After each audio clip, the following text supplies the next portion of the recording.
And welcome, everyone. We're delighted to have you join us for today's webinar from Avidity Biosciences, who will be sharing and discussing the latest functional results from their EXPLORE44 and EXPLORE44 open label extension clinical trials with Del-zota, their exon 44 skipping drug for Duchenne. I'm Michael Kelly. I'm the Chief Scientific Officer at Cure Duchenne, and I'm going to get us started with a bit of housekeeping. First, you'll have an opportunity to ask questions today, and you can click on the Q&A button at the bottom of your screen and submit a question anytime throughout the presentation. We'll have a moderated Q&A session at the end of the webinar, and for those questions that we can't address today, we'll work with the Avidity team to follow up with you after the webinar. And finally, after today, this webinar will be available on Cure Duchenne's website as a resource for the community. So let's begin. Avidity is developing Del-zota.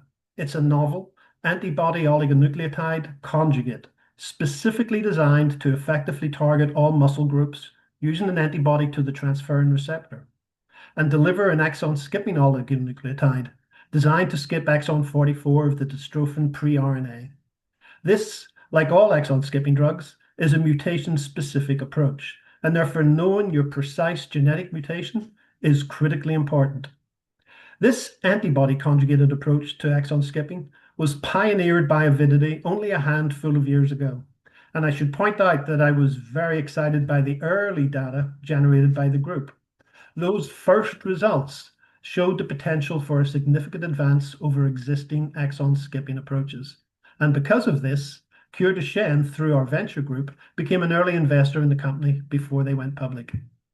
To talk more about the latest exciting clinical results with Del-zota, we're joined today by Beth Hendrickson, the Director of Patient Advocacy at Avidity, Dr. Hussam Yunus, their DMD Global Program Head, and a special guest, Dr. Kevin Flanagan, the Director for the Center for Gene Therapy at Nationwide Children's Hospital in Columbus, Ohio.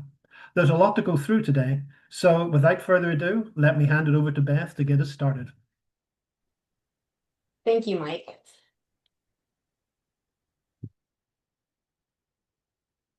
Hello, everyone. My name is Beth Hendrickson, and I am part of the advocacy team at Avidity Biosciences. I spend my time supporting the Duchenne community. Today, we're thrilled to have you join us as we walk through our top-line and functional data from the EXPLORE44 and EXPLORE44-OLE clinical trials. Before we get started, we would like to thank each study participant, the boys and men living with Duchenne, amenable to 44 skipping, their families, investigators, and their teams for their time, commitment, and continued contributions in the EXPLORE44 and EXPLORE44-OLE studies.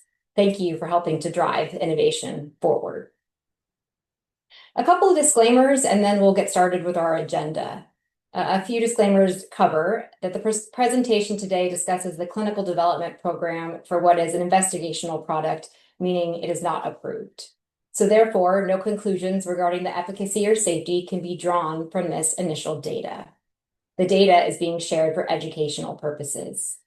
Given this, the data cannot be used to make any individual treatment decisions. The data presented today is from a phase 1 and 2 study, which is evaluating the safety and dosing of del-zota. The product is very difficult to say, so we call it Del-zota. Phase 2 of EXPLORE44 is an ongoing open label extension study evaluating the safety and tolerability of long-term dosing of Del-zota. So once again, Del-zota is an investigational product and not approved by regulatory agencies. Today, you can expect us to cover the agenda items on the left-hand side of your screen, which is starting with an introduction to Avidity. Next, we'll talk about exon skipping, both as it relates to Duchenne and then specifically to Del-zota. And then next, we'll present what we're all gathered here today for, which is our functional data. We'll end the webinar by talking about what's next for Del-zota, and then also have time for questions. As Mike mentioned, today's presenters are listed here on the screen. We're joined by Dr. Kevin Flanagan, the Director of Center for Gene Therapy, and Robert F. and Edgar T. Wolfe Foundation, an endowed chair in neuromuscular research at Nationwide Children's Hospital. Dr. Flanagan is also the Professor of Pediatrics and Neurology at Ohio State University. We're also joined by Hussam Yunus, who is the Duchenne Muscular Dystrophy Global Program Head at Avidity. We'll get things started with the introduction to Avidity, and I'll turn things over to Hussam. Thank you, Beth. Again, my name is Hussam Yunus. I'm the Global Program Head at Avidity Biosciences. At Avidity, we really have a very large vision, which is to profoundly improve people's lives by revolutionizing the delivery of RNA therapeutics. So RNA therapeutics are a really powerful therapeutic modality. And one of the major limitations over the years has been their delivery outside of the liver. And we believe that our technology really enables that delivery of these powerful therapeutics to skeletal muscle and heart tissue. Next slide. So the technology is really based on the focus of using RNA therapeutics to really treat these difficult rare genetic diseases, where the precision of oligonucleotide therapeutics addresses the root cause of these diseases. As I mentioned, one of the limitations of this modality has primarily been delivery to tissues outside of the liver. And this is where we've used our proprietary science and technology to deliver to cardiac and skeletal muscle tissue. Next slide. So we call this molecule an antibody oligonucleotide conjugate, or AOC. And really, this platform is composed of two major components. One component is a monoclonal antibody that targets a specific protein on the surface of a cell that kind of targets where the tissue, based on that disease, where we want delivery of the oligonucleotide, which is the second main component. And as you can see on the right-hand panel there, that conjugate collectively is called an AOC. Next slide. So this is a nice cartoon that really depicts how structurally this is working after systemic administration. In this case, as Michael mentioned, the antibody is targeting a specific receptor on the surface of muscle and cardiac cells. It's called transferrin receptor 1. Once the antibody binds to that protein, the components all get internalized. And in this case, these are the PMO oligonucleotides. Once they're in the muscle cell, then they transverse into the nucleus, where they can act on the pre-mRNA, in this case of dystrophin, to promote the activity to increase dystrophin protein. And in the next few slides, I'll delve a little deeper on the mechanism of exon skipping and the role of Del-zota in that regard. So as many of you know, dystrophin is the largest gene in the body, and it's really composed of this complex puzzle. And when you have changes and deletions of these different pieces of the puzzle, that prevents the production of the entire protein is where you get the root cause of DMD. Next slide. So as you can imagine, in the case of exon 44 amenable skipping, and in this case, we're using the example of someone who is missing the exon 45 piece of that puzzle. As you can see here, you're not able to really connect the mRNA such that this is essentially called a closed reading frame. So you're not able to get the full construct of the mRNA to generate the full protein. And one way to fix this mutation is essentially by removing exon 44. And as you can see in the bottom panel, as you remove exon 44, you're kind of fixing the puzzle and you're putting that piece back together such that you're getting more dystrophin that's being made, albeit it's a shortened version than the original wild type form. So in this case, on the next slide, you can click again. Exon skipping amendability really defines a whole slew of different genotypes. As you can see here, in the case of exon 44 skipping, it really accommodates up to 46 different deletions or mutations that can cause DMD. So just to reiterate what Michael was saying, it's really critical and important to understand your genotype such that you understand your amendability to see if you're able to get exon skipping therapy. So with that, I'll transfer it over to Dr. Flanagan, who can speak to the study results from the EXPLORE44 and EXPLORE44-OLE study. Thank you. It's my pleasure to tell you about these results, interim results from the study on function. The exon, a little bit about the study itself. EXPLORE44 was a randomized, double-blind, placebo-controlled study exploring two different doses in two cohorts at 5 milligrams per kilogram given every 6 weeks, or 10 milligrams per kilogram given every 8 weeks. All patients in it underwent biopsy. 19 of the patients were placed on Del-zota, and 7 of them went on placebo, after which they were transferred after 6 months, they were transferred to the active drug. That's really after 3 doses, and participants were eligible for rollover. So the open label extension is EXPLORE44-OLE. These cohorts here maintained their original dose until there was a decision by the sponsor of Avidity to use 5 milligrams per kilogram as the standard dose. And all patients were then transitioned to this dose of 5 milligrams per kilogram given every 6 weeks. And an additional 16 patients were enrolled in this study at that dose. And in this open label extension, there were no biopsies performed. So the participant characteristics here include 39 patients with mean ages from 7 to 27.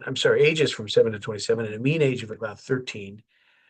2/3 of the patients were ambulatory, 26 of those patients, and 1/3 were not walking. That's 13 of the patients. 90% of them were on steroids. So today, I'm going to present data on functional outcomes that are available for those patients who had been on essentially a year's worth of treatment with Del-zota, with the drug itself. Next slide, please. First, I'll note some issues, some data about safety and tolerability. Among those 39 patients, about 85% of them had any adverse event, but only 1/4 or 10 of those patients had ones related to the study drug. Only 8% had a serious adverse event, and only 3%, one of those patients, had a serious adverse event that was clearly related to the study drug. And that patient, there was one patient leading to treatment discontinuation because of the adverse event. No deaths occurred. The most common treatment emergent adverse events were mild or moderate, and those that occurred in more than 3 participants are listed here. These often were upper respiratory tract symptoms, diarrhea, fall, back pain, or headache. And again, one patient had to discontinue the trial due to hypersensitivity to the treatment. Next slide. So a reminder of what we're looking at in comparison to some other therapies. On the top, you'll see a cartoon representation of the protein structure of dystrophin. N refers to what we call the N-terminus of the protein, the portion that binds to the cellular skeleton, if you will, the cytoskeleton. At the right hand here, where it says CR, is the region that binds to the membrane of the muscle fiber. And in between are the spectrin-like repeats, labeled R1 through R24, interrupted by 4 hinge regions. That's the general structure of the dystrophin protein. In the very bottom, you'll see a representative version of the microdystrophin that's produced by gene therapies. As I think most people are aware, microdystrophin is used to fit the entire gene, encoding it within an AAV virus. And you can see that many of the spectrin-like repeats are missing from that. In the middle is a representative version of the dystrophin produced by Del-zota, in this case showing the removal only of spectrin-like repeat number 18. It's important to remember the 46 or so mutations that Dr. Yunus mentioned could be treated with Del-zota. That means there are many different potential outcome proteins, but this represents the most common class, with a deletion of just a small portion of the central rod domain. So it results in a near full-length dystrophin that contains multiple key functional domains, not only at the amino binding side, but at the far end of the protein, after the dystrophin, the dystroglycan binding domain in the C-terminal domain, marked here CT. So it may offer, the hypothesis is that it may offer improved muscle protection for people living with DMD amenable to 44 skipping. Next slide, please. One thing is that it's quite clear that Del-zota, for those patients who were biopsied, here you see the numbers of each patient in each category underneath. There is a really quite remarkable increase in dystrophin. This measured by Western blot on the left, a way we can quantify size and amount of dystrophin. In comparison to the baseline treatment, there were increases to levels essentially to 25 or 26% of normal amounts of dystrophin in muscle, enough that we would expect, based on clinical features, to have some clinical significance in that. If you could go on, please advance one more.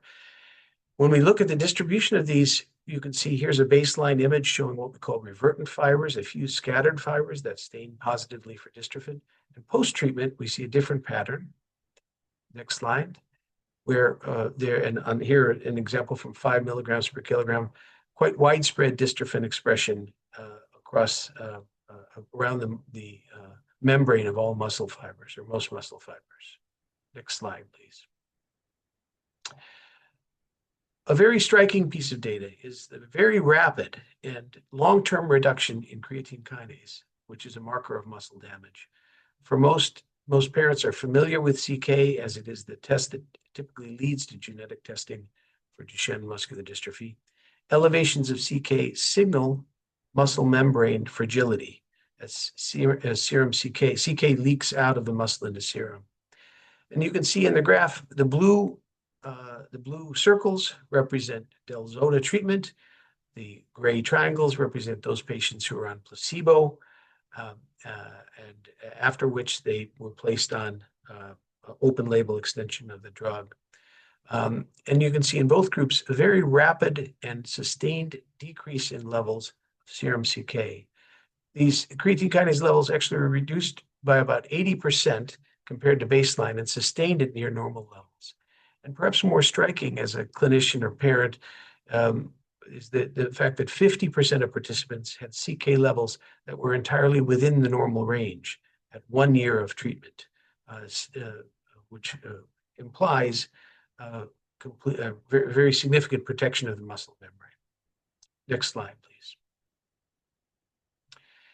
In looking at functional data, it's important that any study compare their data to an appropriate control group.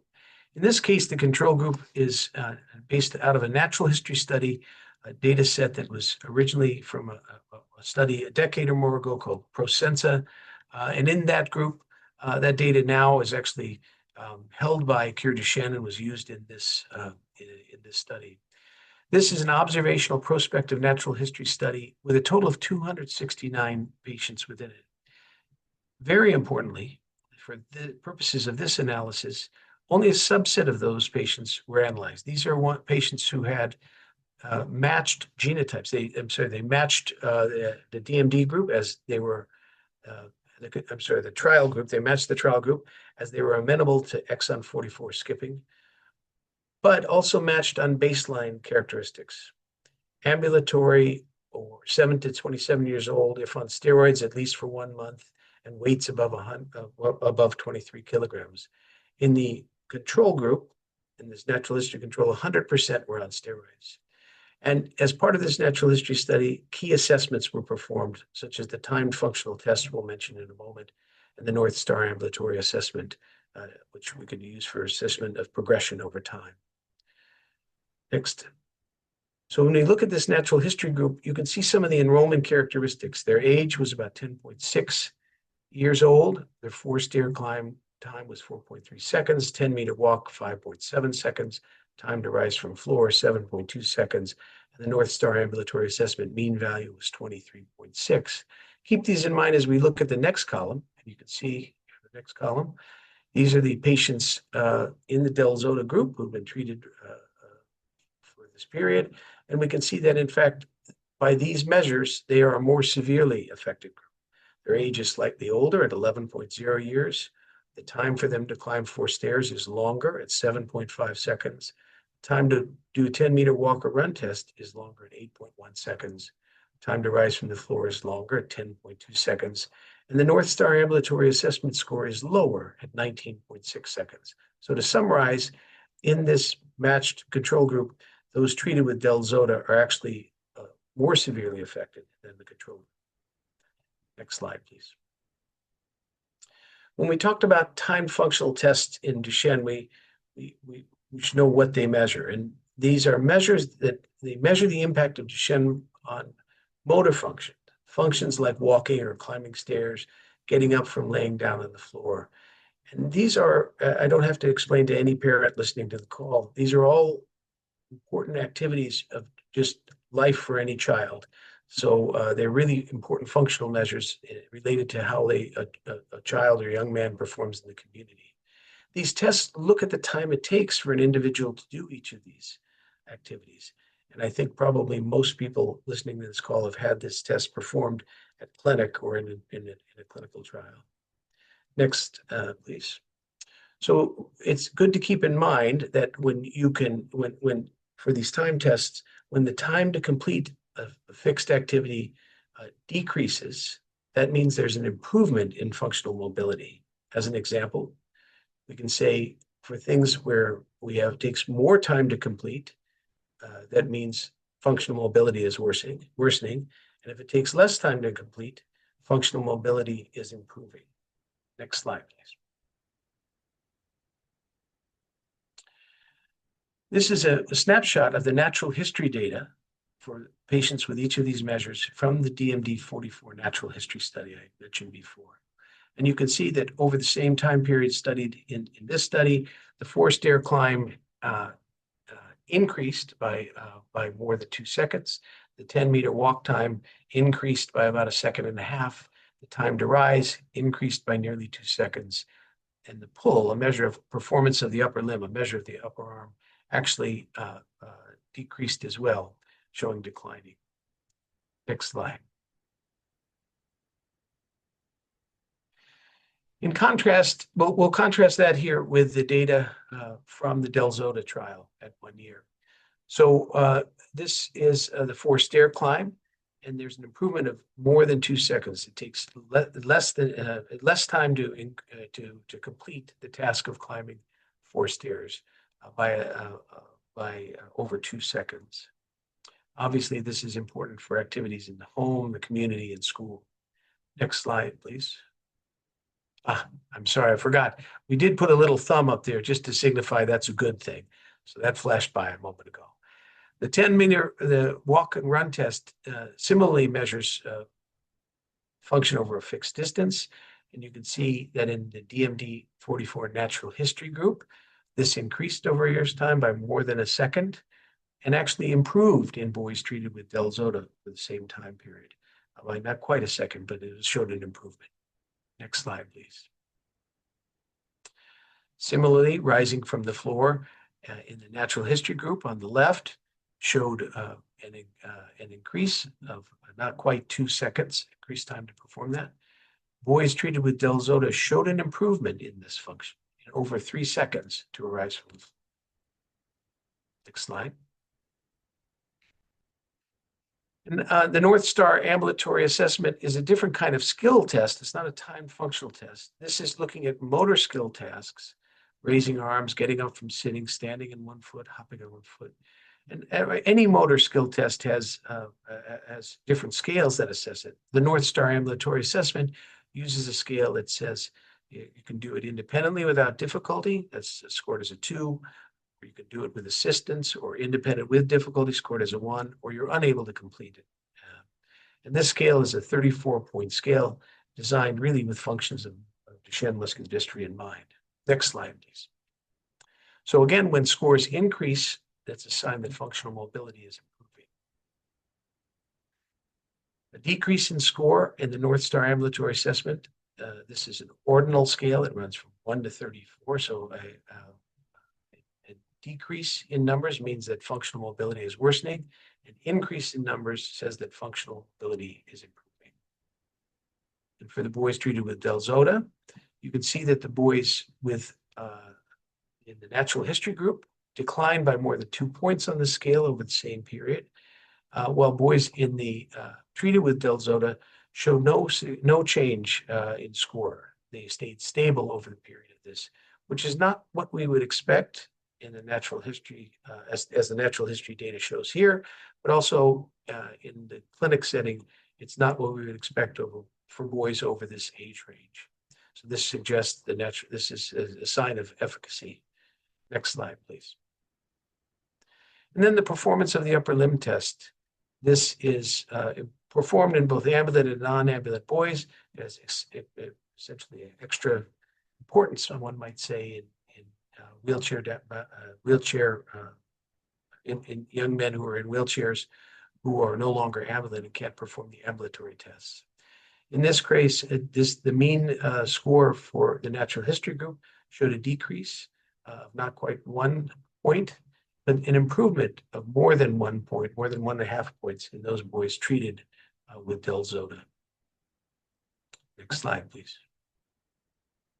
So to summarize, Del-zota has really shown improvement across key functional endpoints at about 1 year of treatment in this exploratory analysis. There's a statistically significant increase in dystrophin associated with really quite significant and sustained improvements in serum CK, which imply a significant muscle protection. There are consistent and clinically meaningful improvements across functional endpoints, and a supportive long-term safety profile and tolerability profile in support of this therapy.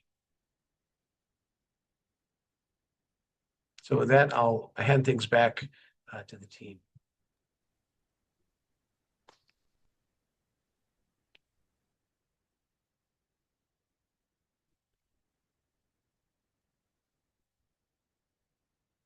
All right. Thank you, Dr. Flanagan. Sorry, it took me a little bit to get my video on. So we're very, very excited about the initial functional data that Dr. Flanagan shared with you. It really is, demonstrates the consistency that we're seeing in terms of the delivery of the molecule to muscle tissue and the subsequent effects in terms of increasing in dystrophin production, reduction in CK, as well as that translation to early signs of functional benefit.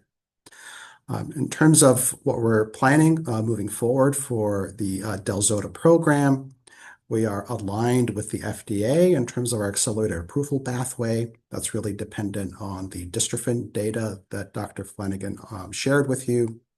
And consistent with that is, FDA granting us breakthrough therapy earlier this year for Del-zota. So we're aligned with the agency on that pathway. And based on that, we do plan to submit a biologics license application by the end of this year. And we are on track for that. Based on that application, we also plan on conducting a confirmatory phase 3 trial, and that will be a global program. And we look forward to sharing more information on that in the future. In addition to exon 44 amenable DMD program that we're sharing with you here in terms of Del-zota, we also are working on another program in DMD, which is for patients amenable to exon 45 skipping. And in that regard, we're making really good progress. and look forward to sharing more information on that program in the future as well. So really welcome you to connect with us. Please scan this QR code. It connects you to our website. And, this is really critical information that we'd be sharing in the future would be on our website. So in that regard, please stay in touch. And to conclude, I really want to thank, again, reiterate Beth's earlier comments around thanking the trial participants, the investigators, the sites, and really the whole DMD community. I think it really is a powerful community, and we could have not done it without you. And so on behalf of the entire Avidity team, thank you and happy to open this up to questions.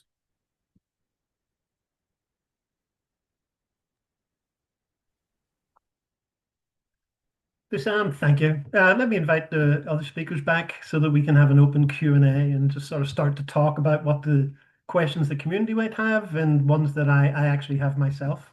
I want to kick it off on one of the slides that you showed earlier, Hussam, which was the baseline characteristics comparing Del-zota participants to the natural history.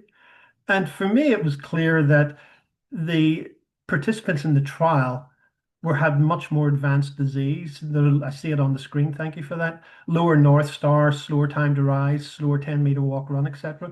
For me, that really highlights even more the drug effect that we've seen from Del-zota, given the fact that we had a patient population in the study that was maybe much further advanced in their disease. What's your take on that? How do you read that piece of data?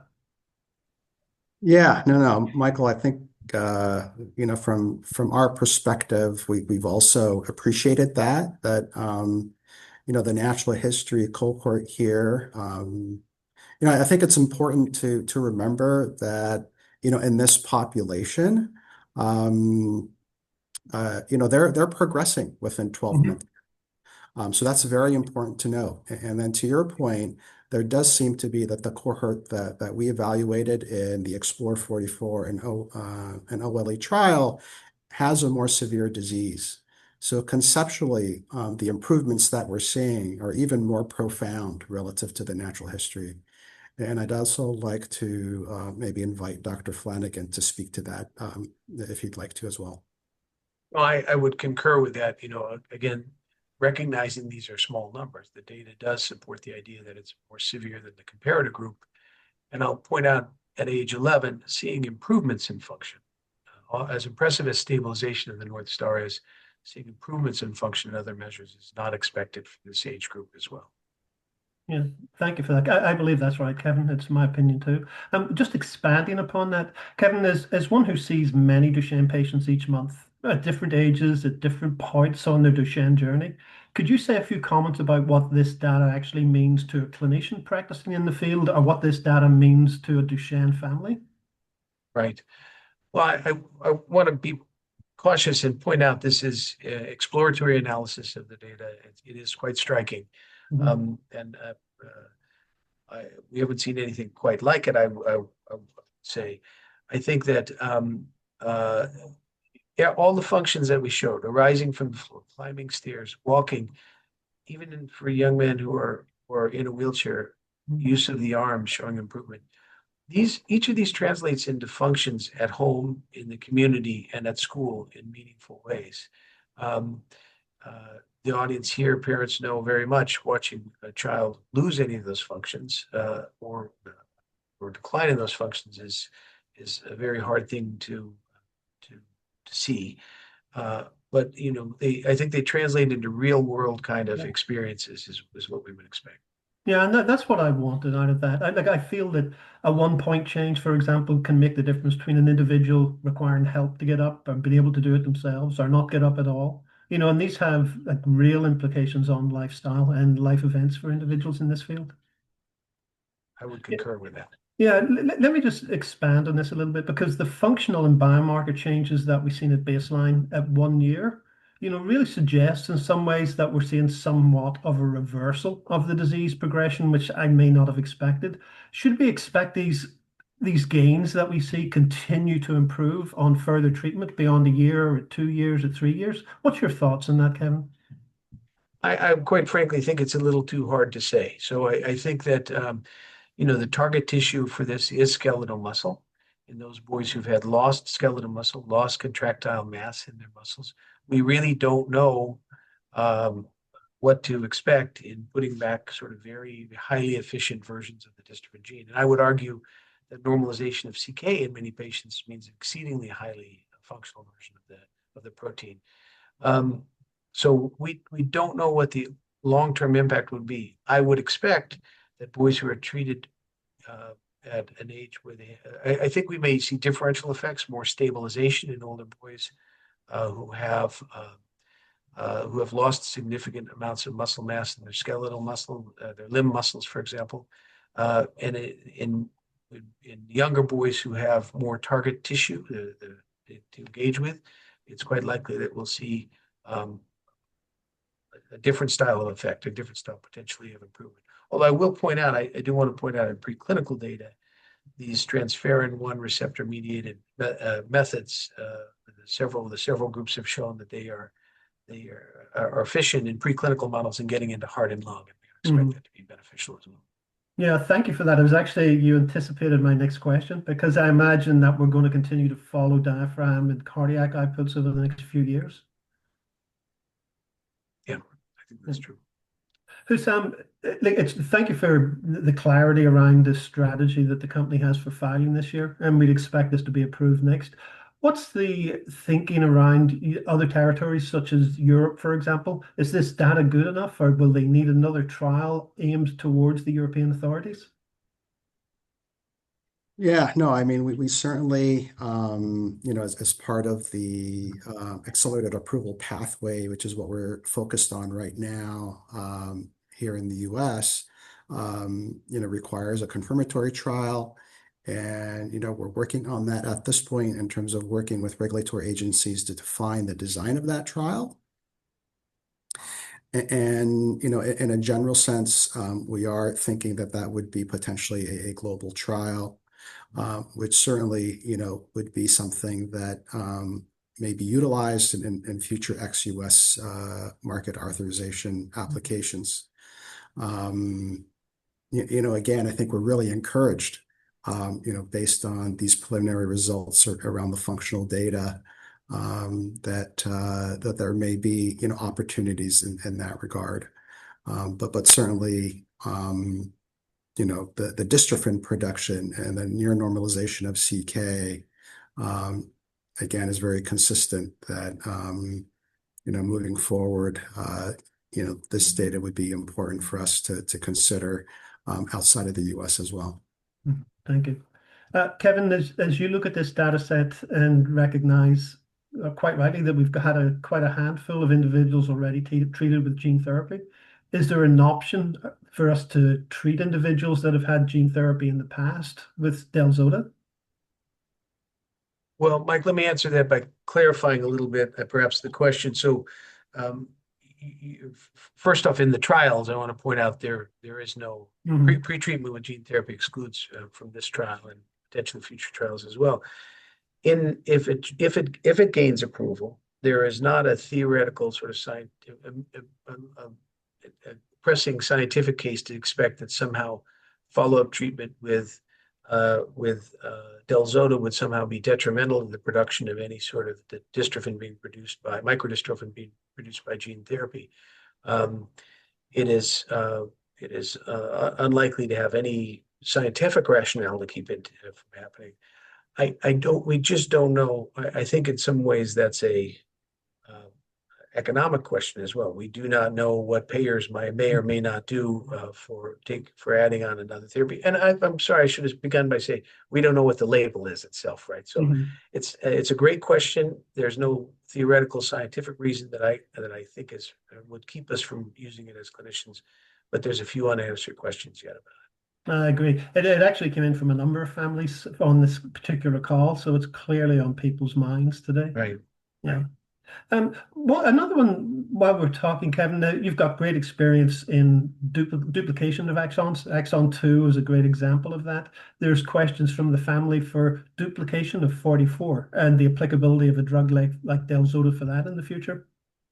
I would be extremely excited about the use of any drug that shows anything approaching this efficiency for duplications. Skipping of a skipping is in those cases will result in wild type protein, normal protein expression, and we would expect, if anything, we would expect a better benefit from that than even from what we've seen. So it would be very reasonable to do. And I'll point out that I'm not speaking for the company here. I want to be really clear about this. I'm not speaking for the company. But it's really possible that this is described and has been described. If one describes it as exon 44 skip amenable mutations, then that would definitely include exon 44 duplications as well. Yeah, great points. Hussam, you mentioned, I was interested actually, there was 46 different lesions that this could be applicable to on the gene. 47 if we think about adding in a duplicated 44. Did you see any, even though this was a small trial, did you see any correlation between genotype, phenotype on any of the readouts that you were looking at there, given that there's quite different proteins that might be produced here? Yeah, so we've done some of this analysis looking more broadly in terms of those that have exon 45 deletion, which comprises around 60% of the DMD 44 exon amendable population, versus all other mutations. And the all other mutations are kind of N of 1, N of 2, so it's really hard to make conclusions about those individual mutations. But I think what's clear is when you look at the data of exon 45 versus all the other mutations, there's really no difference in terms of the response. So we're seeing comparable response in terms of dystrophin production. We're seeing comparable reductions in CK. And so from that perspective, there doesn't seem to be mutation specific effects. And we've kind of done, comparable analysis around ambulatory, non-ambulatory, because we did have both in this initial trial, although the numbers are small. Again, no apparent differences in terms of amount of dystrophin production or reduction in CK. So it indicate that the activity is consistent in both ambulatory and non-ambulatory. Yeah, that's very encouraging. I had noted that the drop in CK was pretty much the same all the way through at the age and ambulatory status of the individuals in the trial. I think, could I add one thing if that's okay? I agree with everything Sim said, and it is worth noting that because not all of those exons were represented there. I particularly as there are parents in the group with a variety of unusual mutations, we can't guarantee the same effect for all of those mutations for the reason you said, that there's different proteins. But in this study with these genotypes represented, there didn't seem to be a difference between them. So forgive me for Hussam for sort of highlighting that point. So we will have to see it in the real world with those rarer mutations as well. Yeah. No, this is a very important consideration, right? We've tested a cohort of the population. I think what we're seeing right now is very encouraging. At the same time, going back to one of the earlier slides around the length of the dystrophin protein, right? There's certainly a relationship to that as well. So Sam, another one from individuals online today is any sense on timing for European or UK trials to recruit? Yeah, so currently we're really working with the regulatory agencies to firm up our plans with regard to the phase 3 trial. And so it's really important to stay connected with us as we'll be sharing that information on our website when we're able to do so and ready to share those plans. Okay. It will be kind of consistent with getting approval, hopefully next year post our BLA submission by the end of this year. Okay. You've both got access to the questions there. I've pretty much gone through the ones that I've picked and the ones that I had. Is there anything else online that you see there that I may have missed?